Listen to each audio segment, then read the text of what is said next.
Hey guys, Krai here, back with another analysis breakdown. It's day 5 of my quarantine. Um, Today, we're gonna do game 3 of Machi Esports versus Team Flash, and let's just get straight into it. So, straight up going into Machi Esports bans, they are opting for the same bans in game 2. Um, with Team Flash going for the same first two bans with Graves and Zoe. I don't think I need to talk more about that, but I would like to emphasize I don't really like Callista and Set being banned on the same side. I feel like having the options open up on the side of Machi Esports isn't too bad. And again, I feel like, well, it's just, are they gonna run it back? They might run it back. Team Flash. See, it's weird. I feel like at this point, Machi Esports is probably saying, well, I feel like our team comm is good. We just messed up, so I don't think we have to change our bans or picks. It does look like they're gonna run it back. Um, I sincerely hope that they don't. Let me just pop this up to ×2. Oh boy. Okay, so deja vu, I guess. Affiliates on the first pick. Machi Esports looking to pick up that Corki. Going for the hyper late game. If they do get the hyper late game here, it looks like it is a hyper late game comp with the first two a very bluish kind of team draft on the first two pick. Now I'm expecting probably. See, here's the thing. We know that again. Here's the thing. We know that it's Anala's support. Now it could be Anala's mid and Syndra bot lane, but it's highly unlikely based on what Team Flash has played the past two games. I feel like Machi Esports could secure. I think Tarek is pretty good here. I think Janna is a bit trolling, but I don't think it's that bad. I think Tarek is pretty good. I think Tom Kench is kind of fine against the likes of Syndra and Nahus here. I think the likes of Lulu is also fine.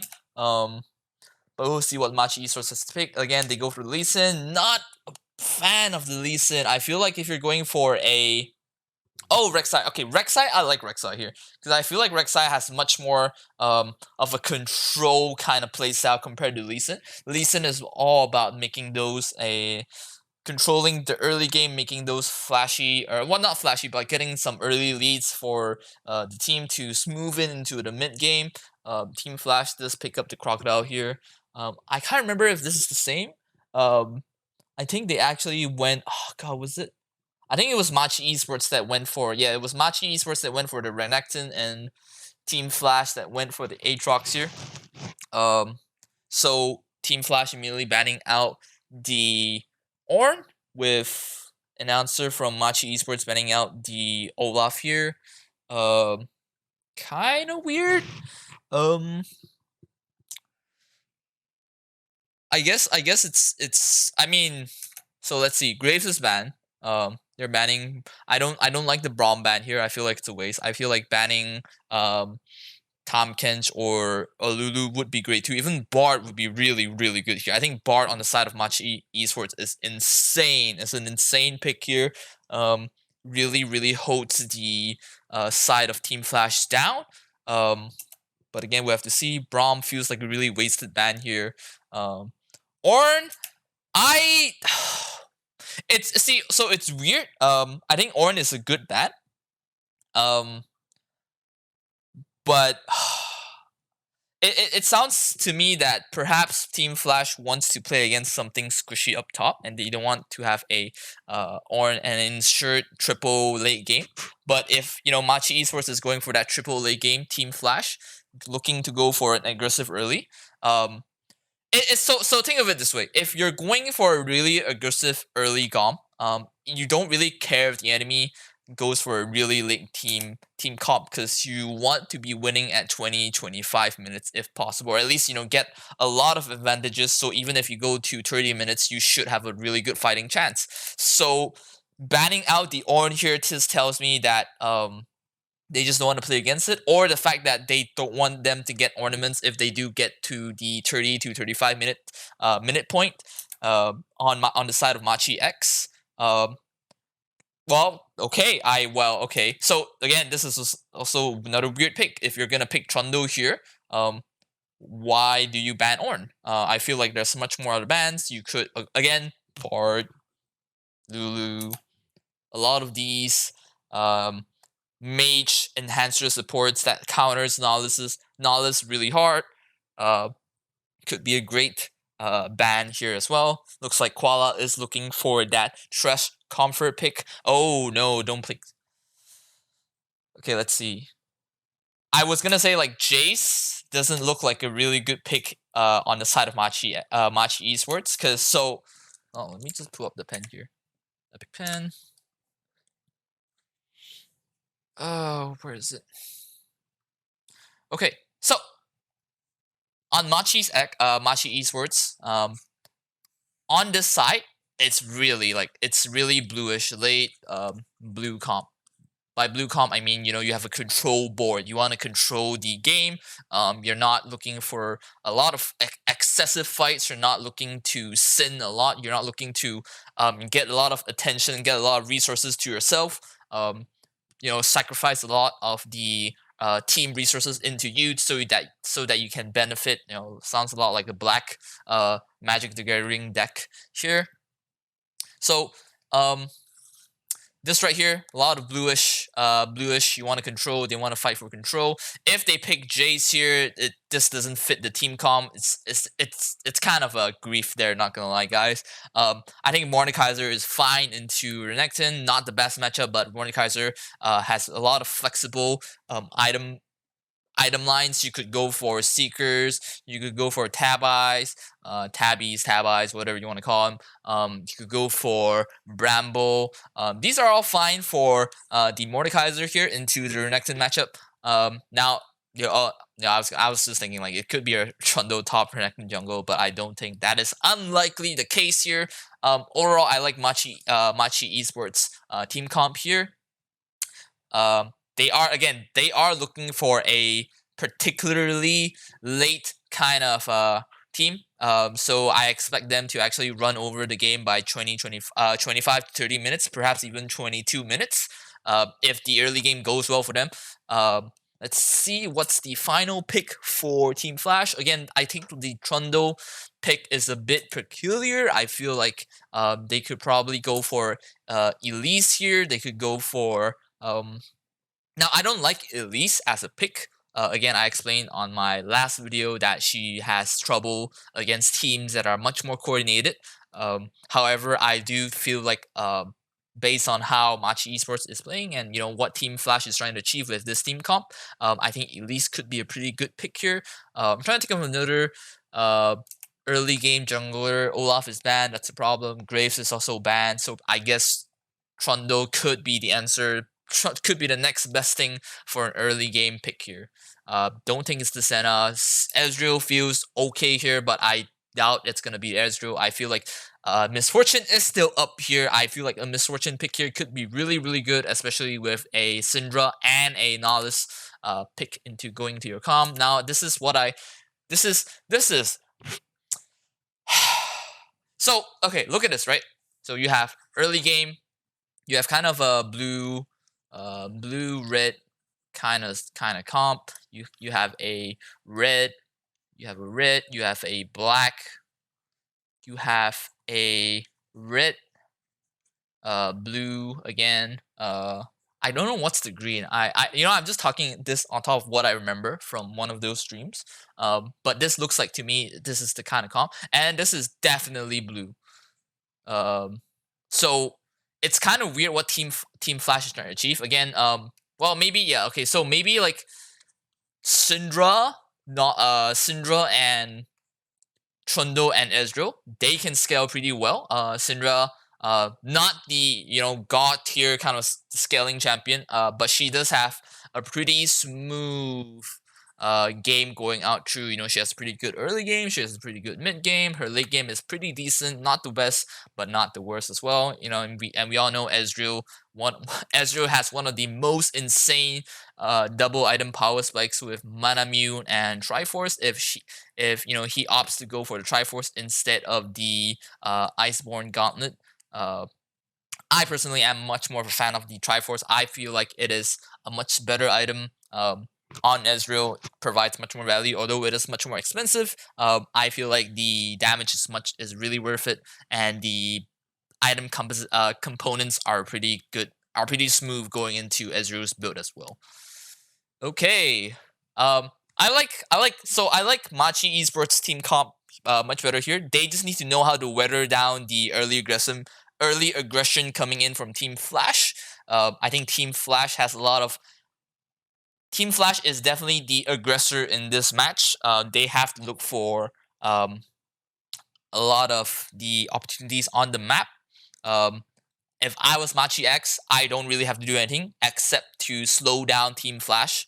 The early aggression again. They have Nahlis, they have Syndra, really good champions to look for picks. They have Trondo as well, pretty good champions to look for picks. But again, if you look at Machi Esports, they are late game again. If they reach the 25 to 30-minute mark, their team comp here is absolutely crazy strong. So all Machi X has to do here is just make sure Team Flash doesn't get too ahead. Looks like they are starting a vertical jungle here. So let's talk about the matchups here first, okay? Top side, I think we already talked about that. I think Stark or Renekton rather has a better level 1 to 5 against Mordekaiser. Mainly, nature of Renekton, early high base damage, pretty aggressive kit. W call to meek, Q with the Q, the W, the E, all of them provide pretty decent damage, and of course, empowered skills are also dealing much more high damage. Mordekaiser generally has a pretty weak level 1, 2, and 3. However, if PK plays it right, he shouldn't be taking way too much damage. I can't tell the runes, but I would assume that he has either bone plating and also it's either he has bone plating or second wind. If he has bone plating, he can look for trades. If he has second wind, getting poked a bit is not too bad. He with the item Dorn Shield, he regens a lot here. So if he and then the other rune, what's that? I think it's called the one that gives. Oh god, I think it's rejuvenation. The one that gives you extra healing or shielding, and it gives an extra 5% more when you're below 20%. That rune is also pretty good. He could go for Shield Bash as well if he looks to go for a more aggressive rune here. Or he could go for Overgrowth, which isn't too bad as well. Jungle wise, I think Rek'Sai and Trundle are pretty even. I think Trundle will have a better time going into the late game. However, the early game, I feel like both of them are pretty decent. I do not like the Conqueror Rek'Sai here. I feel like if you're going for a Rek'Sai, you should definitely go for Hop, the Hellblade build. I feel like it definitely helps the early skirmishes much better. Going for Rek'Sai with Conqueror is not the worst. However, I feel like if you're going for Rek'Sai, you are looking to make aggressive snowballs, or in the early game, you're looking to punish because of how Rek'Sai's unique ganking paths are. Here. You could go for here as well. You could go for here as well. Just a lot of it's pretty hard to quote unquote not counter, it's pretty hard to play against a Rek'Sai jungler, provided that the Rek'Sai jungler knows how to play and his ganking paths. So again, that's why I much prefer the Hellblades. It just provides much more damage, instant burst, again, easier early skirmishes on for the Rek'Sai player. On mid side, Corki against the Syndra. I think Syndra should be able to have the early priority here, at least in early 1 to 5, before Corki gets his rockets. And also, if mission opts to go for the tier build on Corki, before that, Syndra should definitely have a much better early game start here. I'm surprised that he did not go for a Kull and Pot. I think Kull and Pot is not too bad, especially if you're going for a sustain build. You already have pretty high sustain. Kull also gives you 3 on hit if I'm not mistaken. And the extra pot is also fine. Again, you took TP, taking TP onto Corki, it doesn't really hurt if you go for this early start here. But however, for mission starting with corrupting pot here, I think he's probably trying to look for some aggressive, well, not aggressive, but like some small trades with the Syndra. Although if you're picking Corki, you are just looking to scale. So you want to be focusing to get as much CS as you can, and getting the cow there is not the worst as well. Again, you're not really looking to trade too often in lane, unless mission wants to step up too far in lane and gets QW'd or whatever. But I feel like Corki has the range to actually avoid getting fully comboed, especially if mission knows that Caddy went for a phase rush keystone. So Cull could be the better item here, but I digress. Let's move on to the bot side. Again, we've talked about this multiple times. Aphelios with Trash is not the best, but it's also not the worst. It works pretty well. If Koala can actually get the Aphelios a hit, Aphelios as a champion, I'm not saying that he has a pretty weak early game, but I'm saying that if his early game gets messed up, it's pretty hard for him to actually play the early into the mid game. Again, I've talked about how champions that require a BF back needs to have good tempo. If they do not actually base with 1300 gold and come back with a BF sword, their tempo in the game is kind of messed up, especially in the competitive game where dragons are much more important, where rotation are much more important. Again, I'm not saying that he has a weak early game. I feel like Aphelios has a pretty decent early game, if you play it right. One of the more oppressive kind of early game champions, surprisingly, although he has a pretty good late game scaling. Tresh helping with the lantern is also pretty good. Flaying to peel is not too bad here. However, against the Nihilus, I'm not sure how much you can actually peel from a on-click out by the Nihilus here. The Ezreal pick is a bit weird. I feel like, again, Misfortune could have been the better pick here. You're having a mismatch kind of bot lane. You're having a definitely scaling blue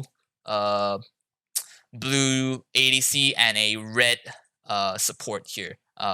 Not the ideal dual bot lane I would look for, but maybe Team Flash will prove otherwise.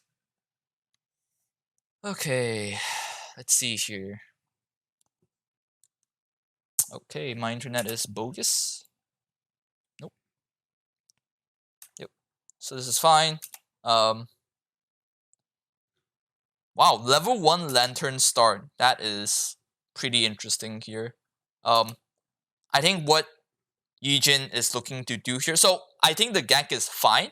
However, by doing this, you're letting Machi Esports know that you are on bot side and that you are not clearing his whole jungle. And if I was Machi Esports, I would know that Trundle did not take my bot side jungle. This kind of puts Yijin in a back pocket here.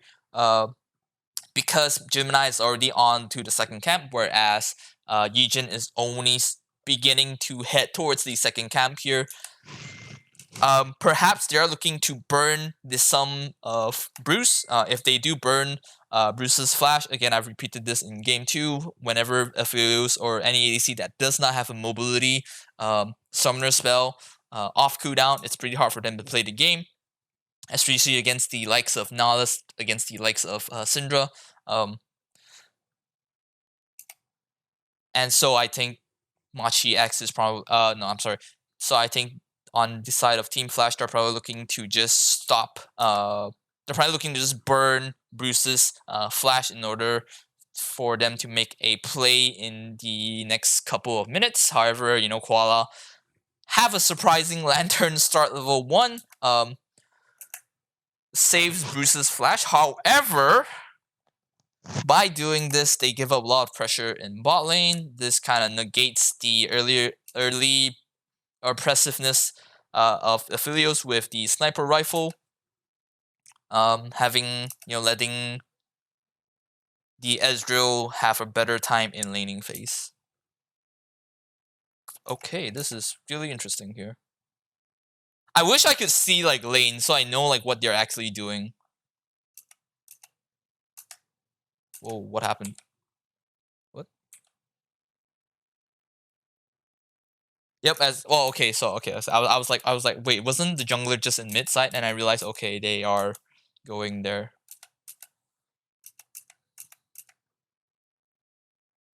Okay.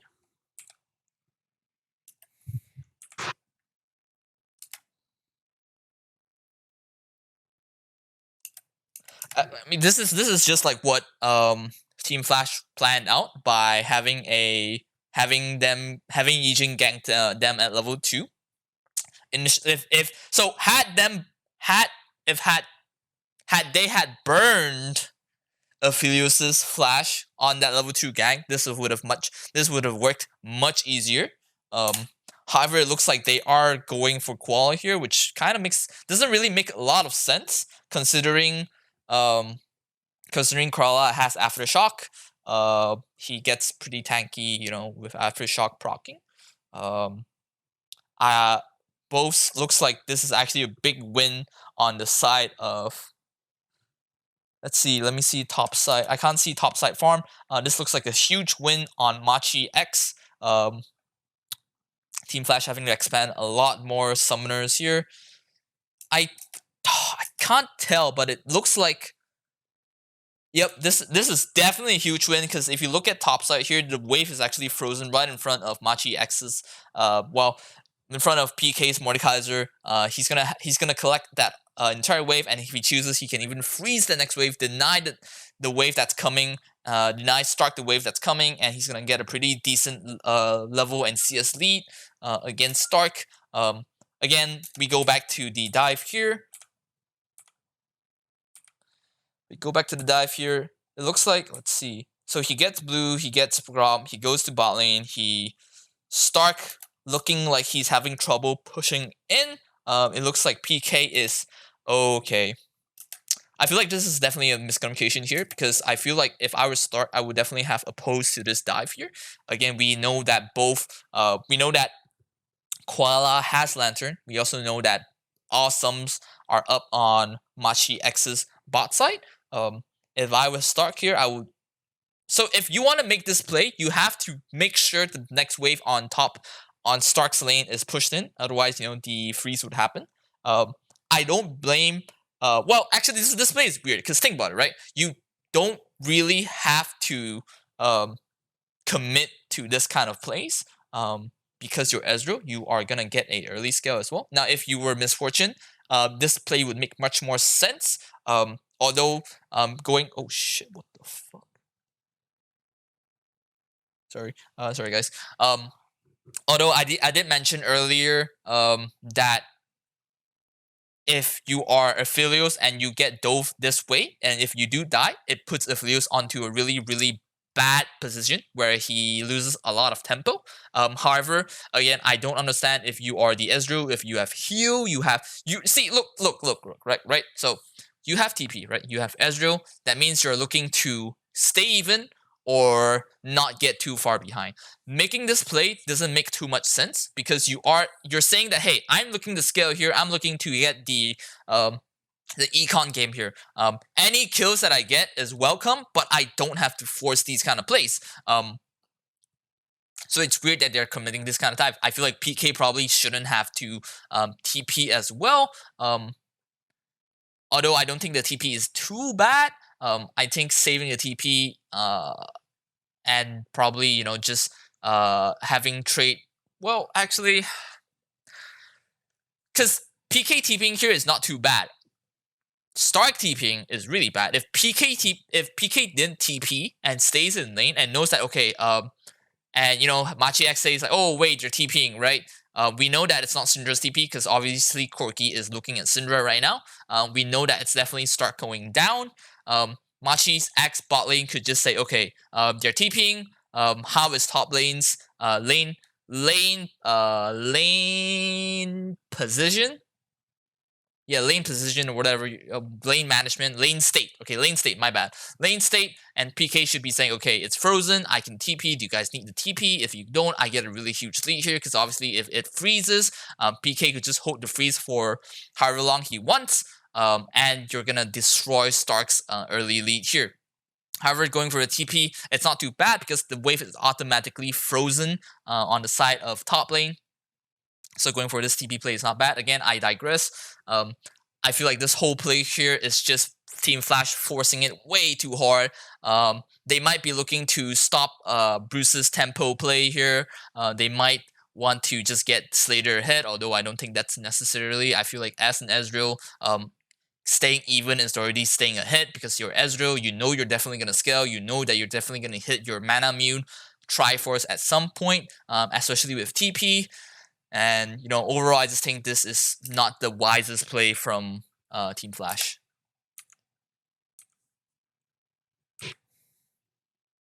This Q by Gemini is also really good as well. It delays Stark's back by quite a huge amount.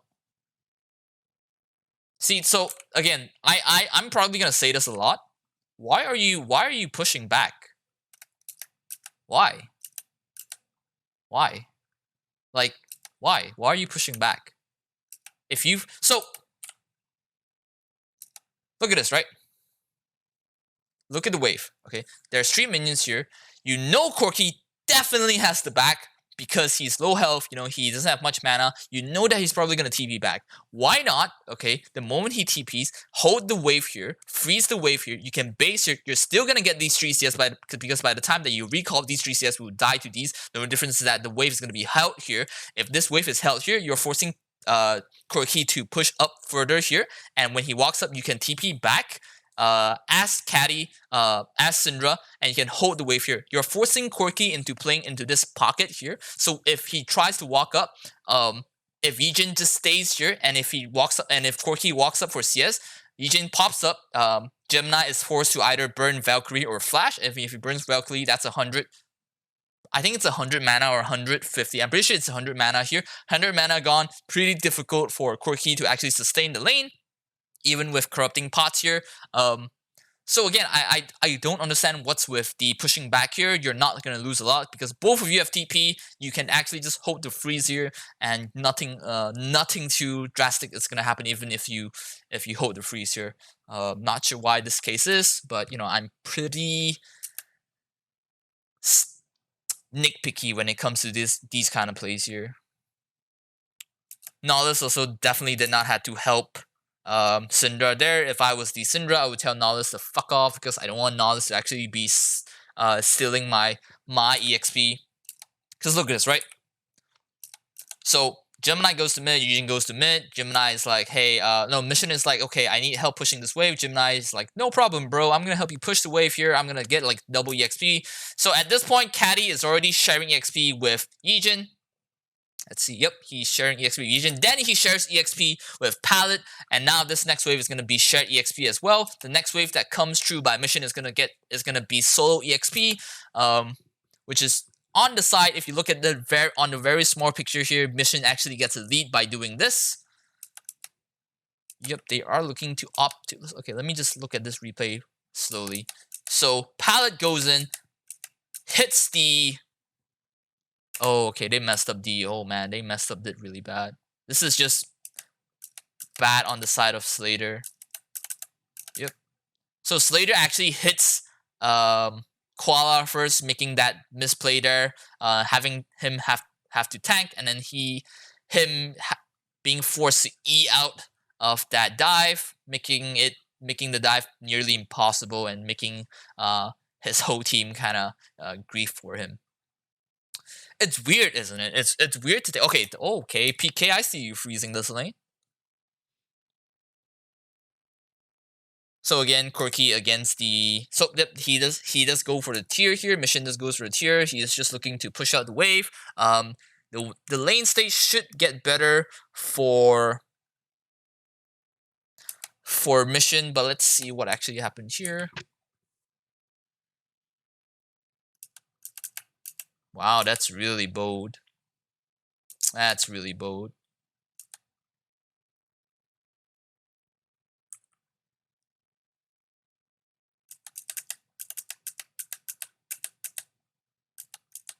Does he not have Lantern to get Gemini over?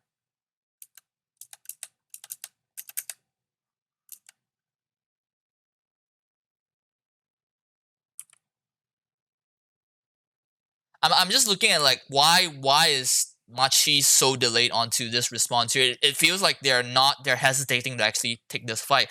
I don't think. Well, no, actually, Machi X's win this fight just by Keystone because they have 2 phase rushes, and phase rush doesn't help with combat stats. You have Conqueror onto the side of Gemini X. It's kind of weird. I don't know.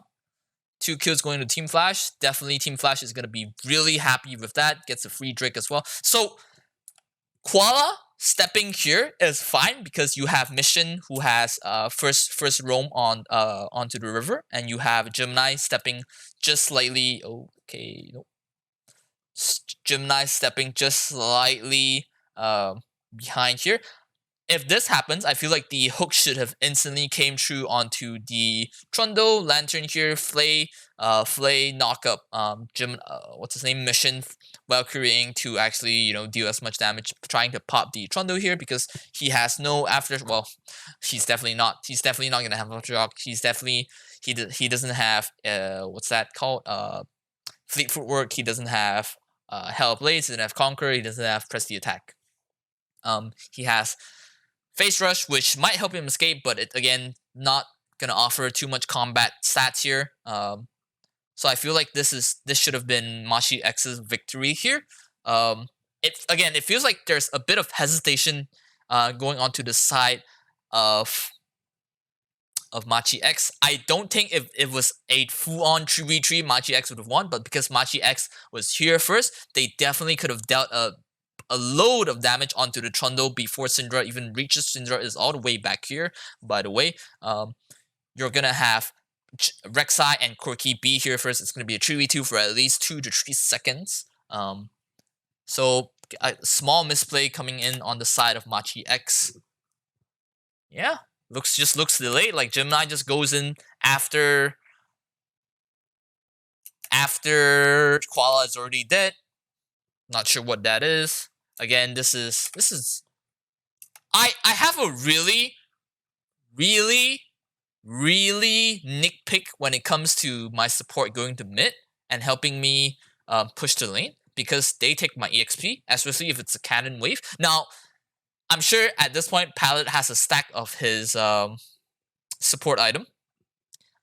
Getting the cannon, sharing go isn't too bad.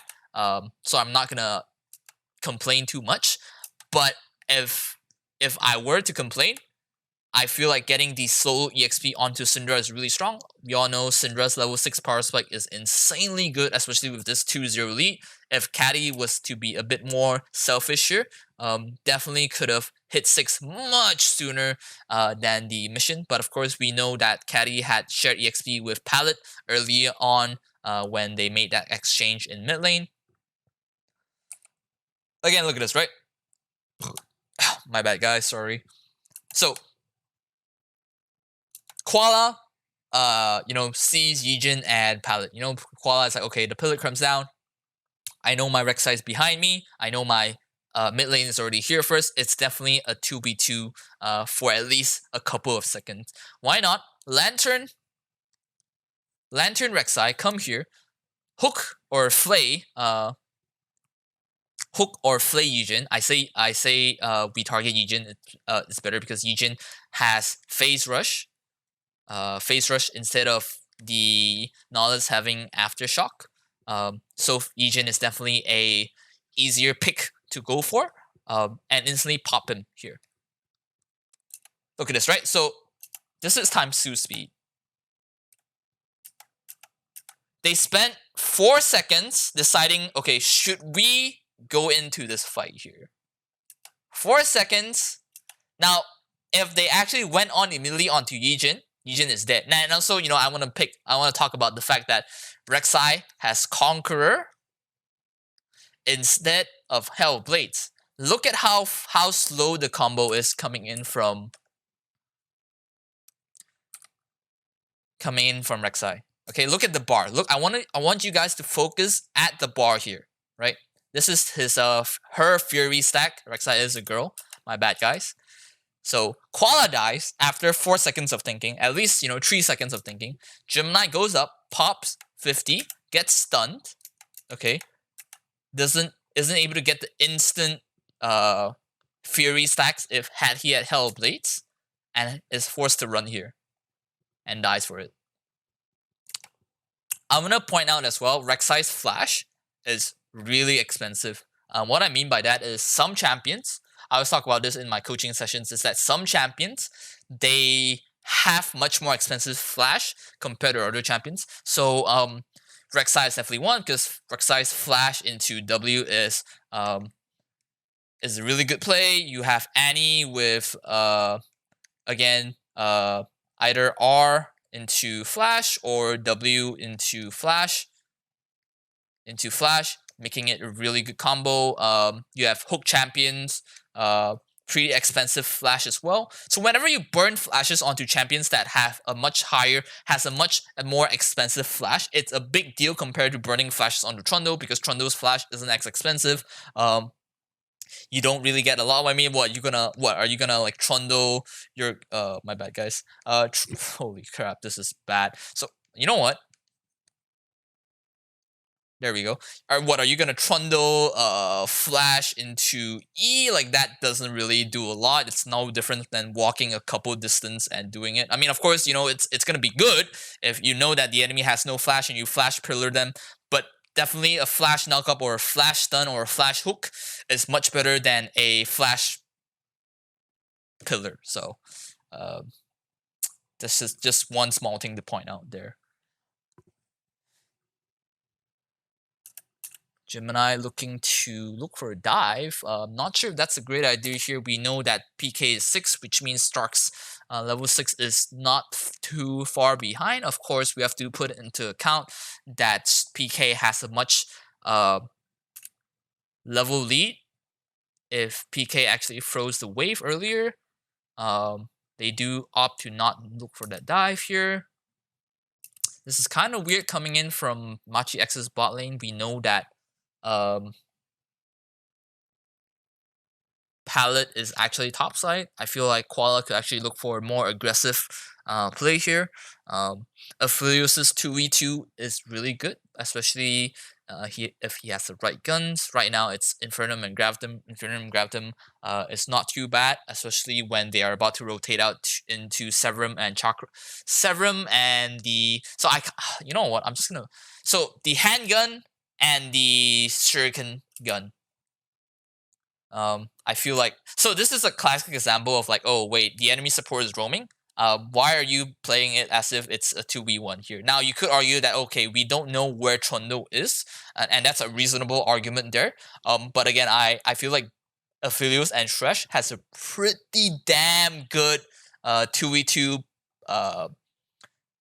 potential, especially against the likes of Ezreal, which does not have heal as well. I feel like they could probably look for a much more aggressive fight here, instead of Koala just being ideal in lane.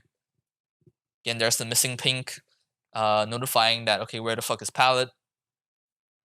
This is just weird. It's weird, again, it's weird. Like, if it was Misfortune, I would understand, but it's Ezreal. Ezreal has damage early game, but against, compared to the likes of Misfortune, compared to the likes of a fully stacked Chakram Philios, or even compared to a Kaisa, or maybe even Vayne with PTA, Ezreal isn't that much of a threat. Plus the fact that Aphelios has already went back for a buy here. So it's kind of weird that both of Machi's X bot lane is playing as if it's, Ezreal is like fucking 7-0. Bruce look at this, right? Bruce, okay. What is this hesitation coming from Machi X? They win this. You have healed. Like, if I was bot lane, I would instantly go in, because I know that we have the better summoner spells. They only have one combat summoner spell. I have an item. Ezreal is desperate to look for a base here. So I don't know what's the hesitation coming in from Bruce.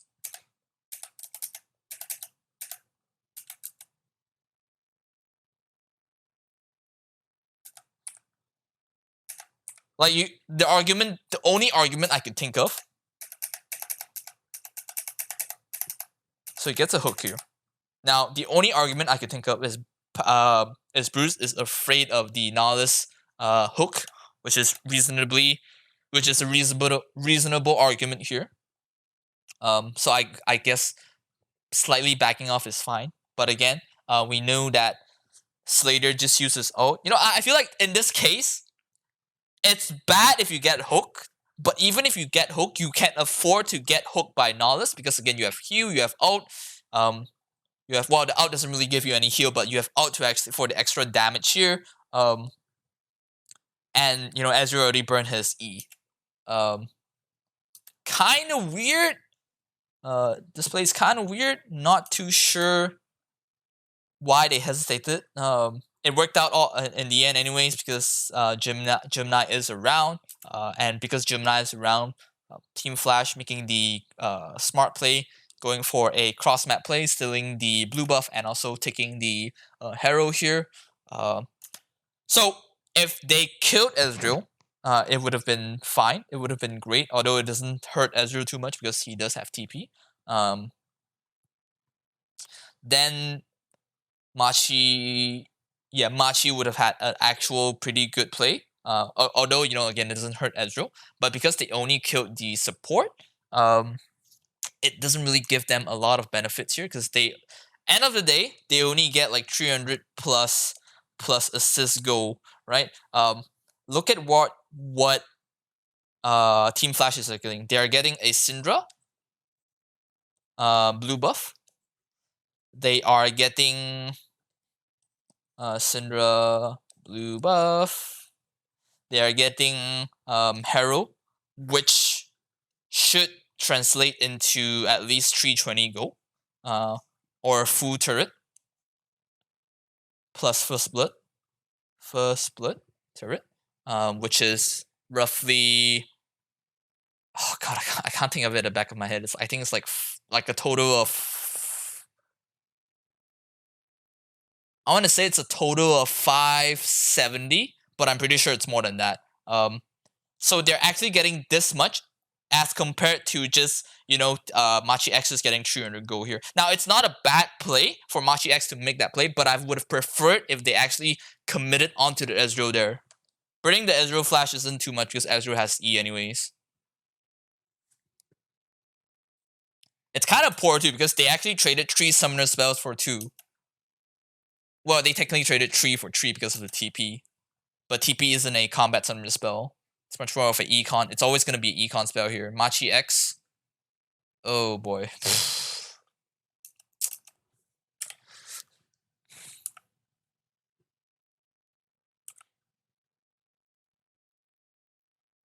This feels poor. This feels really poor.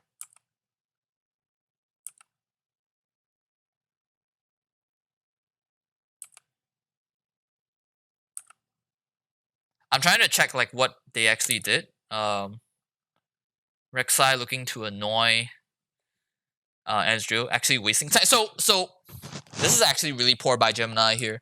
Gemini is not 6. Now, if Gemini was 6, I could understand this chase going on because Rek'Sai could use the ult to actually go for the Ezreal kill here. But because she is not 6, going this is just wasting time. I would much prefer it if Corki actually just pushed the wave and instantly rotate to blue to the red side blue and get their blue here. But instead, wasting time here is actually pretty bad. And then they rotate out. Like what is this? Like if he immediately actually get the blue here, they would have gotten the blue, they would have gotten out, they wouldn't have to burn flashes. I'm surprised he actually got away, by the way. Like, I'm real surprised he actually got away. He should have died. 100%. They get the blue, yes, but Corki had the burn flash, which isn't the greatest here. The greatest play here. Please don't tell me they herald. Please don't herald it like this. Okay. Okay, this is fine. This is fine for Team Flash. Big wave looking to dive to kind of stack up the wave and dive. Although Bruce does have really good guns against a dive here, so I think it is in the best interest. As I say this, it is in the best interest of Flash not wanting to dive this. Please, oh no, not like this. This okay. Yeah, I'm just gonna let the play go out first.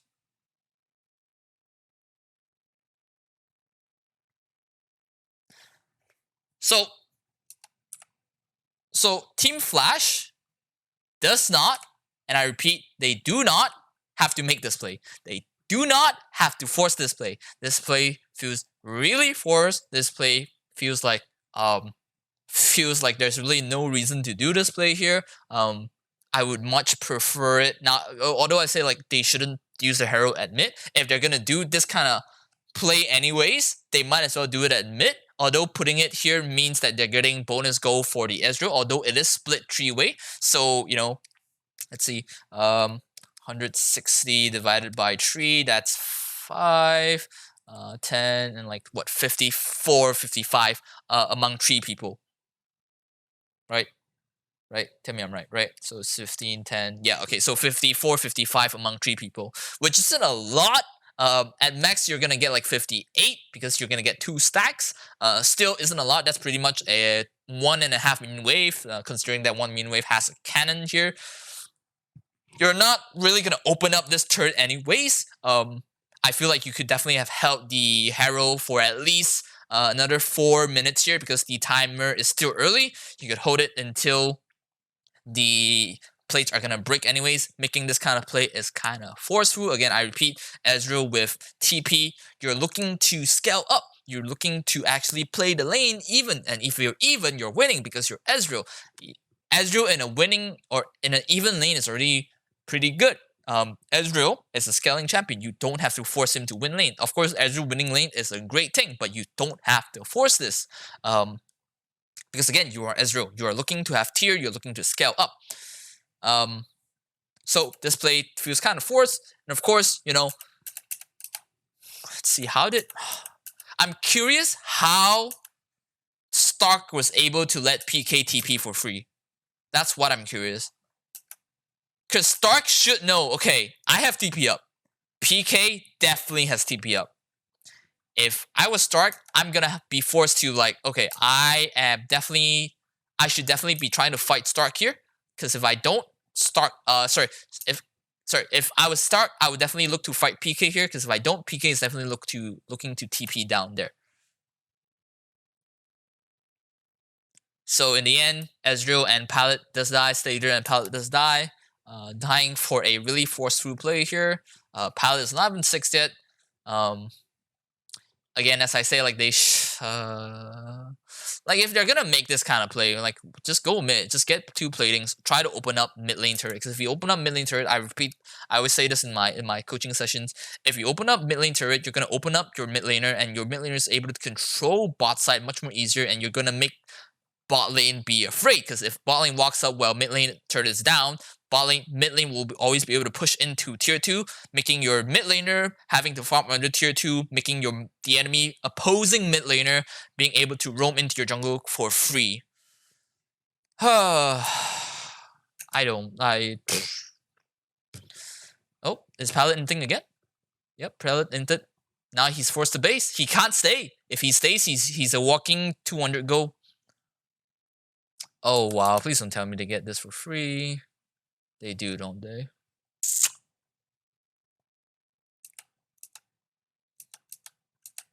Did they hack the base? What?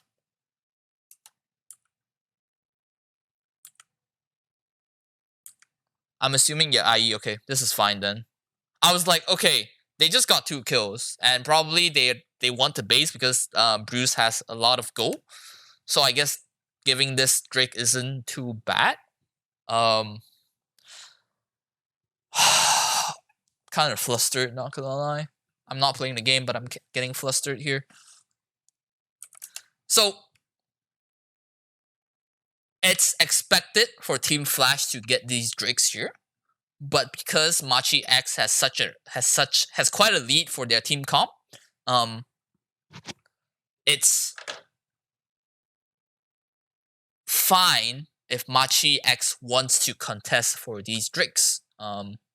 Although because of Bruce having at least 1300 gold, which is IE gold, he's forced to base, which is fine. I do feel like with how Palette was hardcore traded, I feel like Machi X could have definitely looked to contest for Drake here. Perhaps Mission felt that because Syndra has such an early item lead, it's probably not wise for them to look for a trade here. Although you also have to remember that Stark has TP, you know that PK has no TP, so even if they went for the Drake here, it's always going to be a 4v5. And getting Drake on the side of Machi X, or stopping Team Flash from actually getting Drakes, is a huge win for Machi X here because of how their team comp is running. Now, Air Drake isn't the best for the extra cooldown, is pretty nice on the side of Mordekaiser, on the side of Mission. Still, I feel like they probably could have looked for a trade here, or like look to contest instead of giving it for free. Because again, you know that Palad's like 10% health. What is he gonna do?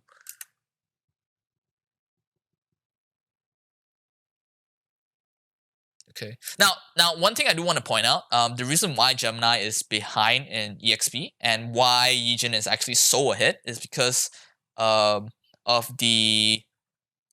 Let's see here. What was that play? It was the play where Yijin went for blue and Harrow, and Rek'Sai going for the bot lane gank, which resulted in a pallet kill. But because he went to mess with the Ezreal there and actually delayed his clear onto the red side blue camp, he's actually even further behind compared to Yijin. Now, if I was Rek'Sai, this is really bad for Rek'Sai, by the way. Rek'Sai as a champion needs to be a hit. He doesn't have to be a hit, but if he is a hit, his gameplay is so much more easier. And remember, whenever his flash is down, he's technically a much different champion. I don't understand what are these like.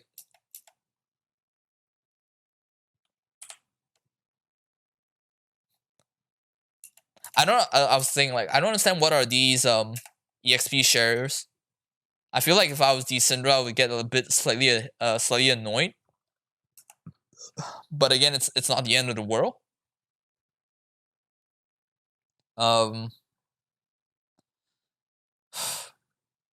Let's see what's happening here. It feels like everything went back to a stalemate. Now, okay, let's talk about what we want to do as Team Flash and Machi X here. If I was Team Flash, I'm actually okay with the state that I'm in, because we have the Ezreal, we have the Syndra. It's not the worst. It looks like Corki is not going for a Hex Drinker here. So if they okay, wow, really good pick here by Palette there. Again, like if I was the Syndra, we know that Corki has no magic resist at all. So it's fine for me to actually play it even here. We can look for picks because we have the Trundle and the Nautilus here, as they did so with this play here. So and like again, like if Ezreal is even, that's great. That's whatever, right? But if Ezreal is a hit, it's a death threat for Machi X. Now on the side of Machi X, I'm okay too, because we have Corki and Aphelios, but that play right there gets my hands kind of sweaty. Because not only are you delaying Aphelios's 2-item, 3-item power spike, you're also kind of. Now, Mission doesn't get too affected by this, although I feel like Mission should definitely have much more CS. Hold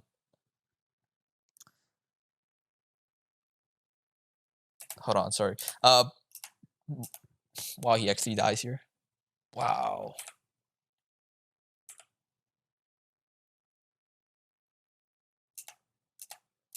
So I was saying, like, I feel like Corki Mission should definitely have much more CF. Like, by the way how Caddy is actually entering with the team, and Mission is just sitting in lane. This kill here is great for the side of PK, but it's kind of expected. You know, Stark, Renekton as a champion, he kind of destails, but based on the recent buffs onto Blade of the Ruin King, having Blade on Renekton alongside, you know, with the 2 other power spike, Black Cleaver, is gonna be a huge power spike for Renekton. However, PK here opting for a early Seekers is definitely much. I won't say much stronger, but he is definitely stronger, especially with a level 2 Mordekaiser ult. Mordekaiser steals like 10% of the enemy stats here. He is definitely going to win. And also looking at how the fight actually started, PK starting the fight out with 100% health and Stark starting out with a 75 to 80% health start. It is looking pretty favorable to Stark. I'm not sure what Stark's doing here. Stark definitely should have looked to actually backed off a bit and just play it safe. Although the nature of Renekton is that, again, you have to get ahead in lane. Otherwise, you know, you're going to be useless late game. I get why he was aggressive. I just don't know why he should be. I just don't know why he needs to be this aggressive.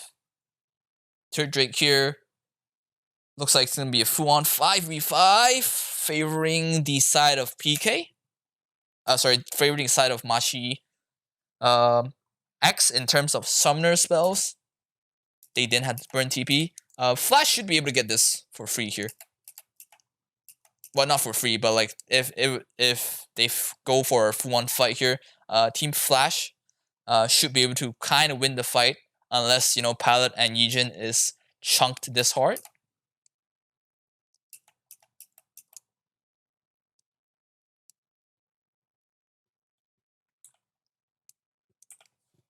What? I don't get it. What? Fucking Caddy.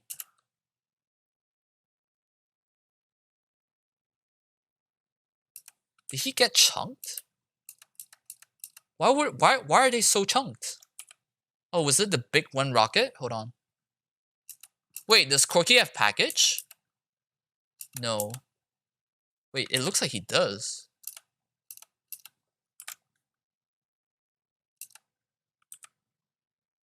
Yeah, he does. He has package. Wait, this is so weird.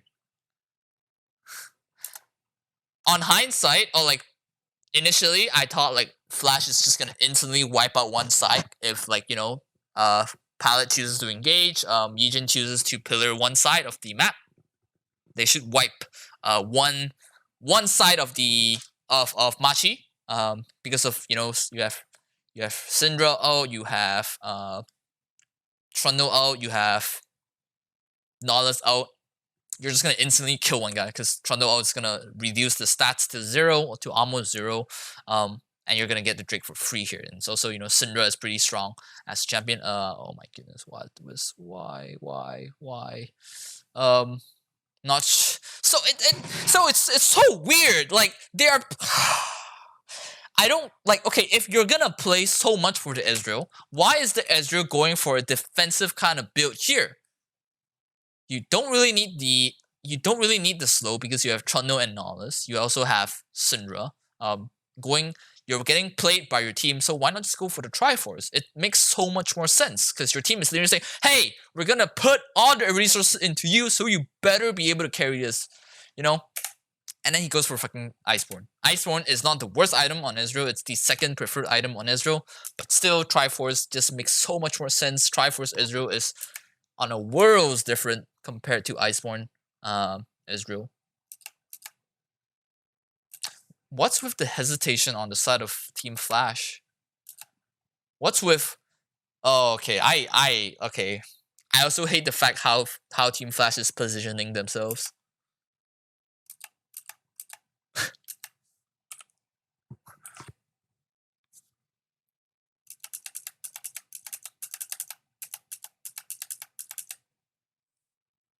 Let's talk a bit about team fight, okay? So if we look at the fight here, if we look at how the fight actually started, you have Rek'Sai here, you have Thresh around here, you have Aphelios in here.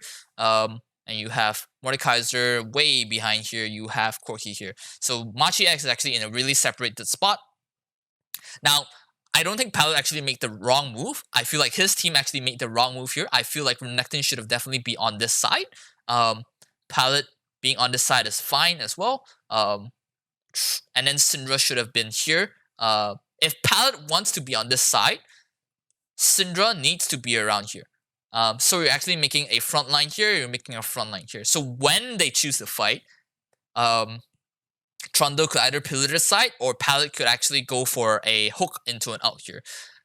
Looking at how Pallet actually walked, I'm willing to bet the fact that he wanted to actually defend this side here, but because his team was like, okay, we want to collapse this top side here because we know Rek'Sai is here, so we want to kill the Rek'Sai, but Rek'Sai really doesn't matter because you have Trundle who is level 9, which has a much stronger smite.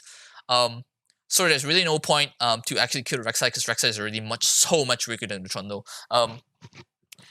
It's fine if you want, even if you want to put Pallet here, Renekton has to be on this side. So again, you want to have a double front line, kind of like a bunker style comp here, because if you collapse on one side, you always instantly destroy one guy. Again, you have Syndra, you have Syndra out, you have Nautilus out, you have Trundle out here, right? This is weird because now Pallet is a king. Look at this, right? You have this guys, you have this guys, and this is like the Emperor of Japan or whatever. This is like he is getting VIP protected. Where instead it should have been these two should have swapped sides, and the world would be at peace. But this happens, they get chunked, and then they lose the team fight here. Like, what is Pallet doing at this point? And then Caddy wastes the stun as well. I don't get it. When you're playing Syndra, I would never do this, where I would never do a stun onto a champion that has mobility. What I would do is instead I would instantly just walk up, Q, W, Q, R, E. Because the orbs follow, so you are almost guaranteed to get an on-click stun. Now this becomes weird because again, look at where Caddy is. Caddy is on the other side of the fight. Had Caddy and Pallet actually swapped sides, they would have won this fight much easier.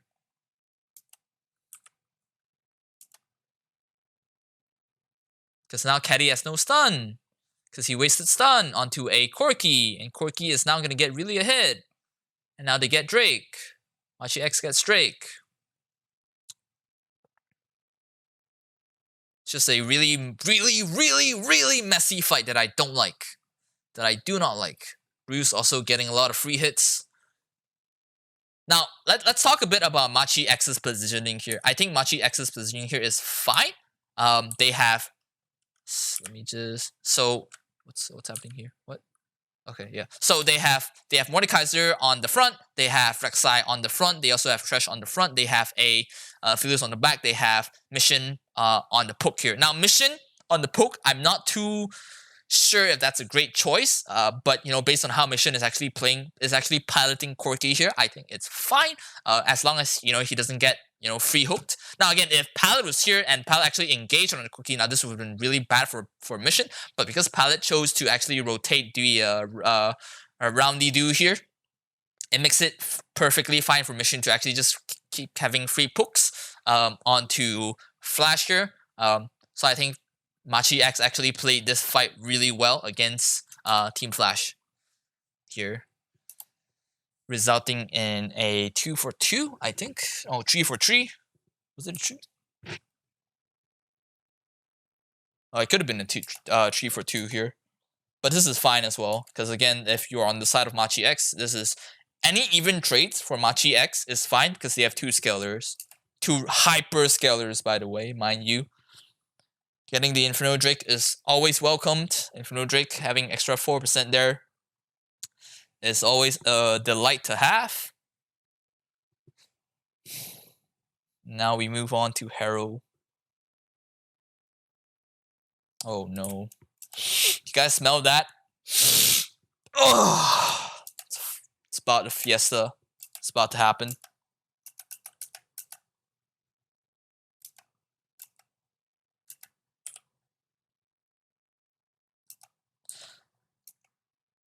having the hero fight, starting the hero is fine. But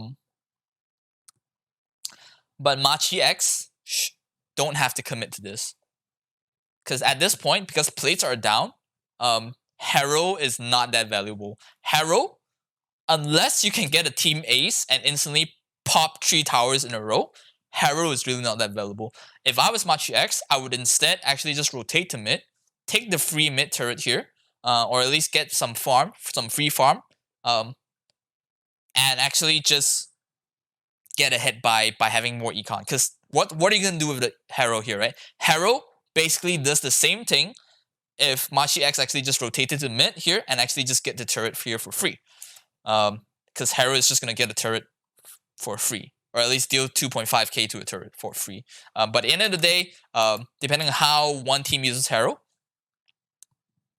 they're always gonna either get a turret or they're gonna chunk a turret, which is basically the same thing as if Machi actually just rotated to one side and just pushed it in. Now PK dies for free here because he doesn't have hold and he just TPs in 3 guys. Does he actually TP 3 guys? Let's see. Yep, he TPs 3 guys. He could have TP'd to where this ward here instead. This would have been perfectly fine. But he opts to TPs. So if he TPs here, but if he has out, this is fine. But if he TPs like this, he's just, again, this is what I mentioned like the whole fight. Wherever team flash turns, one guy will always die. He would just get to death, okay? This should have happened in the dragon fight. It's kind of unfortunate that Yijin got hooked here. Can't really blame him. He was kind of zoning out the other 3 guys on the side of Mission X.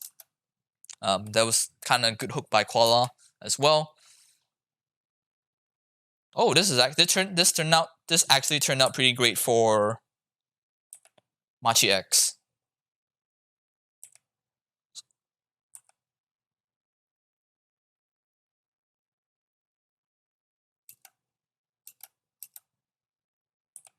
Well, that's just sad. Gemini didn't smite. It had 300 health. Right? 300, pretty sure.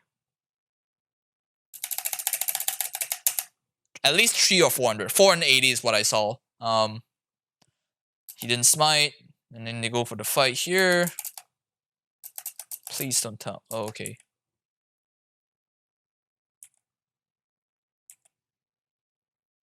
Oh, wow. Renekton wasn't even in this fight. I just realized. Holy shit. Trading 1 for 1 here is fine. Oh, that's such an early play.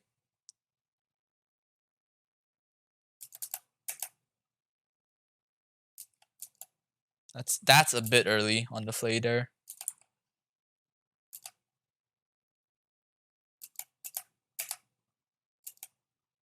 I was looking if Koala had Aftershock, because if he had Aftershock, he has to go in immediately. So Aftershock doesn't run out when he goes in. Or if he doesn't, he has to wait a bit. There's Zero looking to clean house here. Now this is great for Machi X because Aphelios and Corki didn't die. Meaning that they will be on the map much longer, meaning that they will actually get much more experience points. I was gonna say like this mission have level 15. No, that was just 13. So this is really great for mission here. Just a small thing. You know that Syndra's not gonna be back. Why not just deny the next wave? Push this in, okay? Renekton push this in, right? This next wave is gonna come. Hold the freeze here for a bit. Deny the next wave. So you're gonna deny one wave. And because it's not a cannon, it's gonna be, let's see, 25, 25, 20, 21, 21, 60, about 110 and 10 go. You're gonna deny that much plus EXP. If you do that, you deny one wave. Because again, you don't really have to clear this wave. You can just wait until the next wave comes, deny that wave, and hold the next wave moving forward.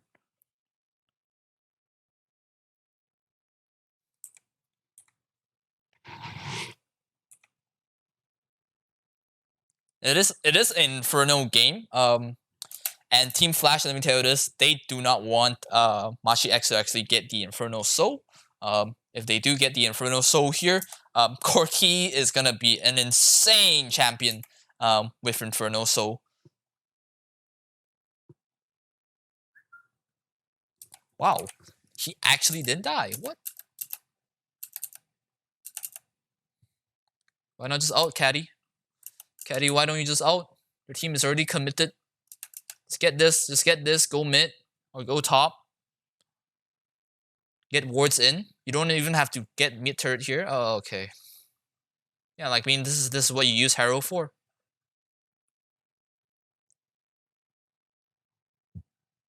Oh, wow, that's such a good usage of Harrow, guys. That's such a great usage of Harrow, guys. It's like Harrow is like, you know, you don't even use it for the first initial because you can just push it in.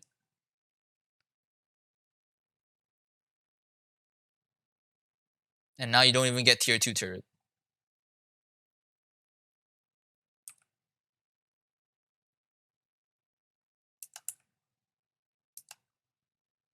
Ezreal having the 2-item power spike. He's gonna start to hurt a lot.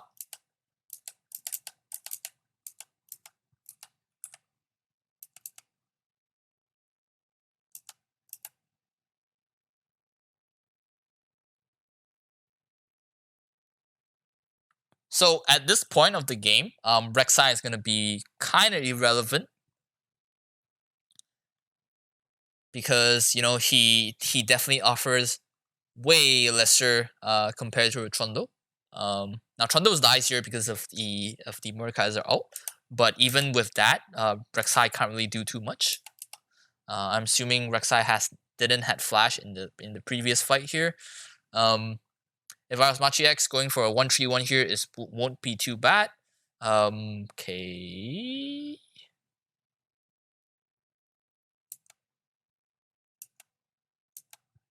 What is with these late dragon starts? I don't get it. Like dragon is starting. Why is Corki topside? With no TP, with no package coming soon anyways. Why is Tresh going top? Like, Corki is always dead here. Dragon is starting. There's no point saving Corki at this point. Just go for Drake. Like, why is okay.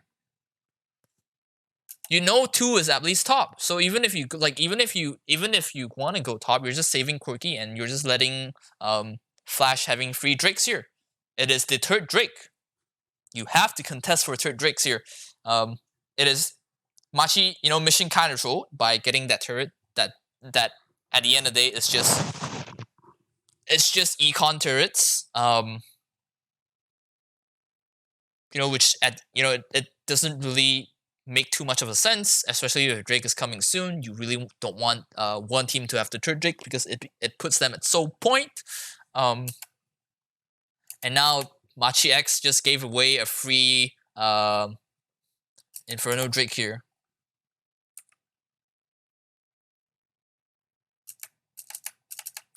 What?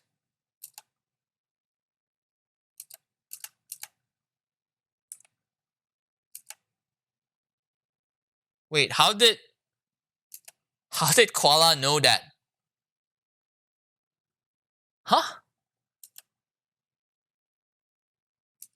This play would have never worked if Slater had E.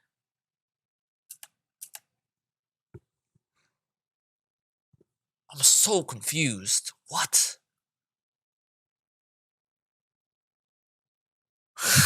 Okay, no. You know what? Never mind, it's fine. Like, that play would have never worked if Slater had E.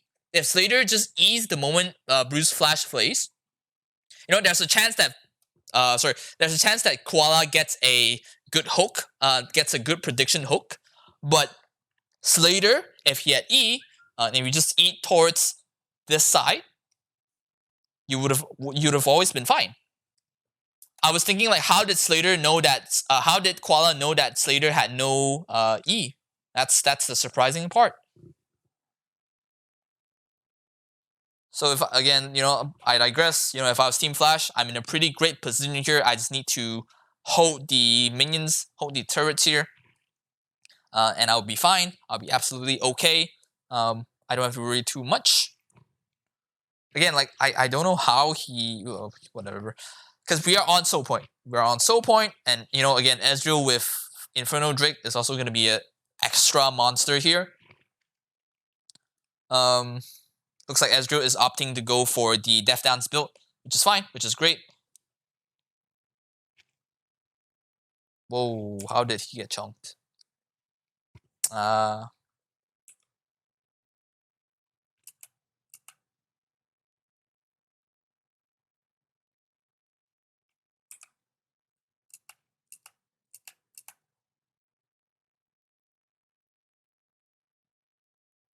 Okay.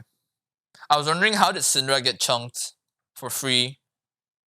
Theoretically, like, Syndra should never be able to get chunked for free against a Rek'Sai, because you just scatter the weak Rek'Sai whenever she tries to crawl into you. She face checked, I see. So again, Team Flash on soul point here. They are in a pretty great spot against Machi X. Although Machi X is not in a bad spot at all. You have Aphelios, which is coming online pretty soon. You have Corki and Aphelios coming online. You just need to make sure that in fights you protect them as much as you can, and if they could get some defensive stats as well. Getting a QSS or getting a Hex Drinker is pretty fine. It's pretty fine on the side of Mission and Bruce. But because Bruce went for a PD, Bruce could actually just go for a PT, and that would be fine. I don't get why they don't go for double BF items, BF crit items. It makes the Philius hits much harder here. The cooldown is also pretty nice as well. Kind of weird. Like, this is not bad. This build is not bad. But like, compared to IE with Runens is great. IE Runens with PD is like a semi-defensive build. Because PD does give a shield. However, I feel like going for a IE into a IE into a Essence Driver is also great. Your hits are definitely gonna hit much harder, although you have lesser DPS, you have lesser kiting potential. But again, I feel like the hard hitting part is much better. Although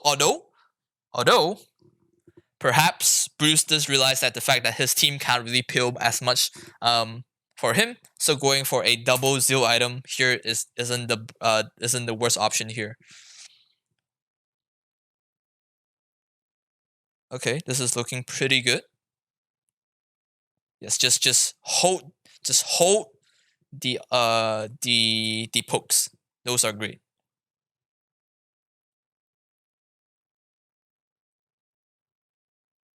Don't have to start. You don't have to start. Machi X don't have to start. Now they do get the Drake here, which is really great. Yes, this is really good. This is really good. This is really good on the side of Machi X, because as long as Bruce and Mission doesn't get Assassin for free, or get free hits to death, Machi X will always be able to win this fight here. Baron is getting started by them, as expected, as they should. Oh no.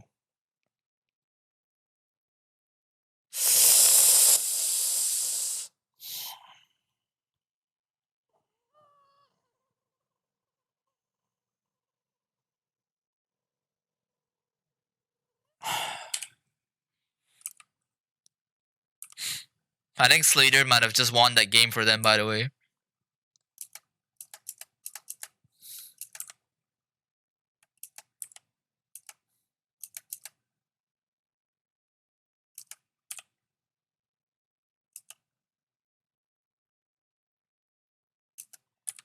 I'm trying to decide like what actually, like, why they. I feel like they should have just went Baron immediately. They shouldn't really clear this wave. This took 5 seconds. This took 5 seconds, plus the fact that they had to burn 4 auto attacks on Corki on Aphelios onto a pink ward. By doing that, Slater is actually able to get the vision, which gives him a pretty good aim onto the True Shot Barrage. Oof. I don't know, guys. I'm feeling like you kind of throw there a bit by going for that mid wave. And now the game is kind of sus. Do they end here? No.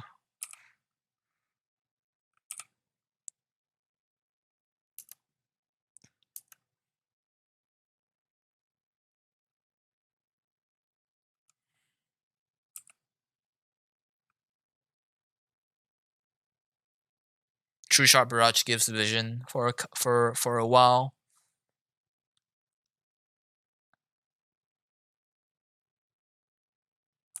Wait, how did what?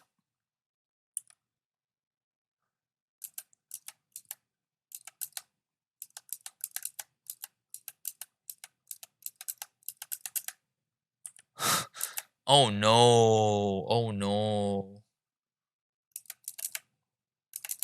Bruce, you enter. Why did you take that in? I was like, how did Bruce get into the middle of 3 guys? Like, you're literally right here. Like, this lantern here is not meant for Bruce. Bruce, don't take the lantern. PK, take the lantern. Go in, out someone. You know, keep him there for 7 seconds or so. But instead, Bruce takes the lantern, instantly ins, dies, and they might lose the fight here because of that, actually. Yep.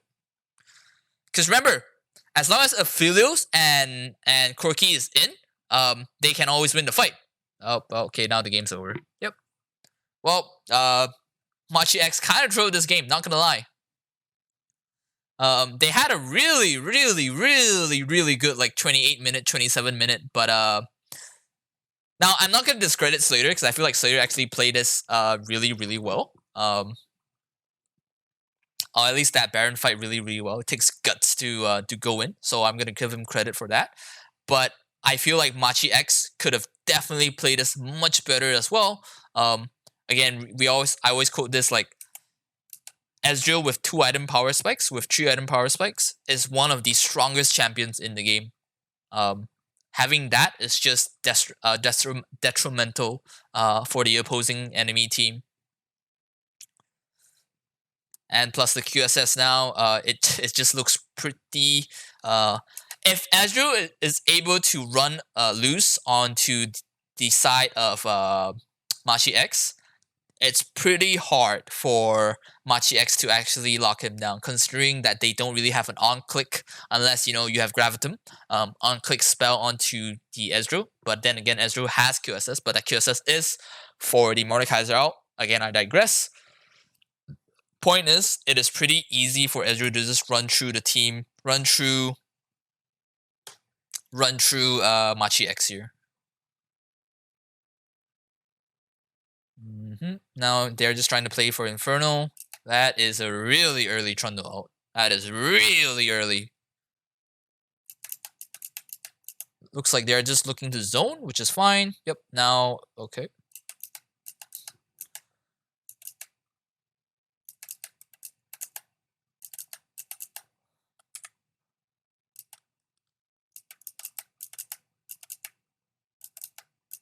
This is why I meant by, like, Rek'Sai just being absolutely bogus as late game. He is like, okay, should I go in? Should I not go in? Do I die? He should go in, but not go in to look for a fight. He should go in and int, so he creates space for Bruce and Mission. When you have Aphelios and Corki in your team, it doesn't matter if you die. As long as they don't die, it doesn't matter if you int, okay? You just needs to create space for Machi, for your bot lane and your mid lane to actually go in to hit. Because think about it, okay? Does it matter that you live? No, it doesn't matter. It's 33 minutes in. It's 33 minutes. You don't do jack shit. You're 7-0. The only reason why you're in this right now is because you're a jungler and you need to go in to actually create space for your teammates. It doesn't matter if you get popped because you're gonna waste their cooldowns. Now, if their cooldowns are waste, Machi, Bruce, and Mission is able to just instantly wipe out this team here. because they are just waiting for Mordekaiser. Mordekaiser's like, guys, where the fuck is my team? And you have Gemini hesitating whether he should go in. You have Flash as well. You can instantly flash. It doesn't matter if Gemini dies because at the end of the day, you are just looking to create space for Bruce and Mission. Although it is pretty dire on the side of Machi X, the only way they win this is if Mission and Bruce is able to have space to actually destroy the members of Team Flash here. But if they don't do it, this happens, right? They get destroyed for free. PK dies for free. Oh, does anyone die? Wow, no one dies. Okay. Because look at this, right? Look at that fight, right? Mission goes in. Let's see. I think Ezreal QS this. What? I'm gonna play this at normal speed here so I can actually see what's happening. So Team Flash, beautiful zone by the way. At first I doubted like what Yujin is doing, but then I realized okay, they're just looking to zone. This is fine. They're zoning the members of Machi X from actually going in. This is fine. This is whatever. Now PK does look to out the Nautilus here. Koala, I think what actually happened was that Koala hooked onto the Nautilus, but because Mordekaiser outed the Nautilus there, Nautilus disappeared into the Shadow Realm, and Koala's hook actually disappeared as well, making Koala unable to fly in with the Flay and the box, so looking as if he's a monkey. But I don't think it's Koala's fault here. Wow, he actually lives? Wow, actually lives. Again, I feel like that was a really good opportunity for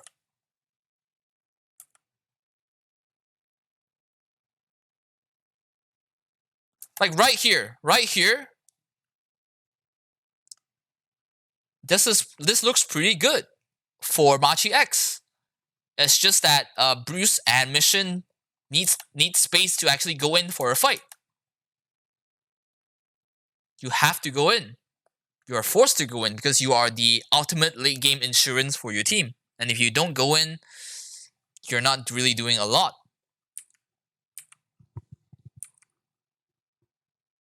I think that was probably one of the better options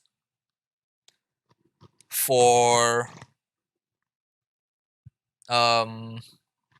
sorry guys. One of the better options for Machi X to actually win the fight. Because they already expended so many cooldowns. Dominus is down, Trundo's ult is down, Nautilus is in the Death Realm. Mordekaiser has Zonias. He has a really thick W shield.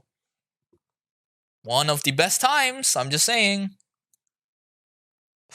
That's rough. That's rough, buddy.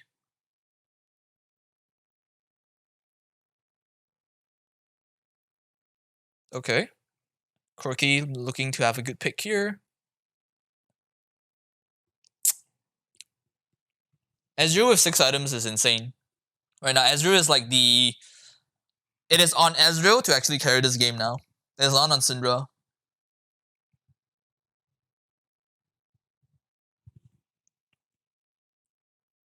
I'm gonna go back to 2 speed.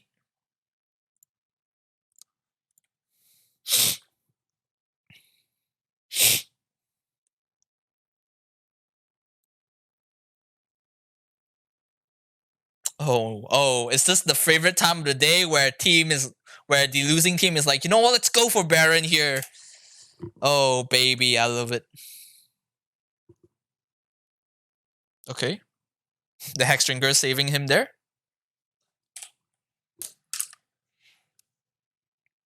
Let's play this fight at normal speed.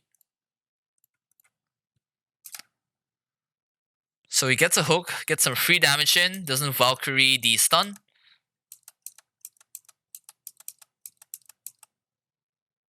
Gets almost popped there, but the Hexdrinker is saving him. Rek'Sai just instantly inting it, which is fine. Again, this is just to create space. This is not that bad. You can create space by doing that.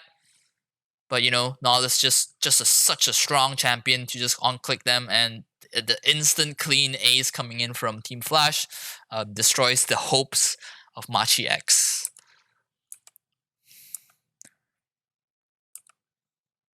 What guns did Aphelios had? Really bad guns.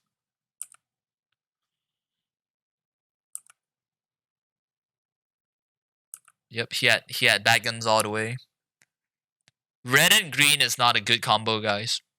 You either want red and white, green or white, purple or blue, purple and blue. Let's see. Blue and white. Any other colors right now are terrible. Yep. I just get wiped. I'm gonna try to break this down like in an in-depth level here.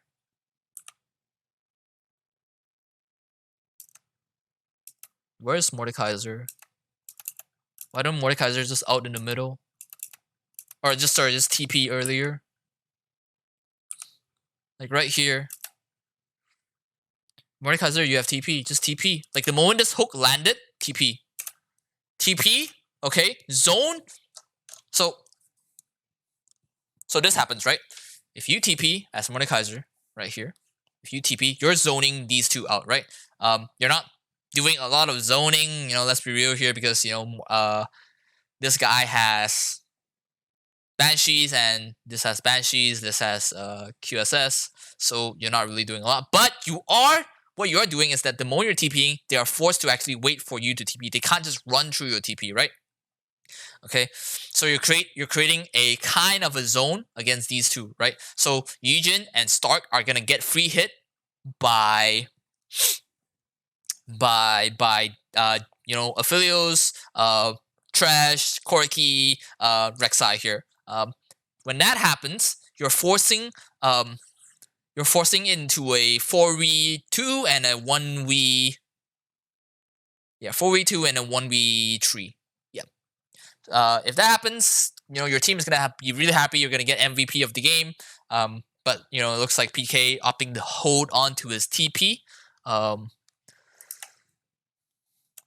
Yeah, looking like a lost cause here. Like Rek'Sai should have definitely just went in much sooner as well. But again, Rek'Sai can't really do much. Inferno is just such a strong soul right now. This is what I meant by Rek'Sai being absolutely not bad, but Trundle just provides much more at this point. It's 36 minutes in the game.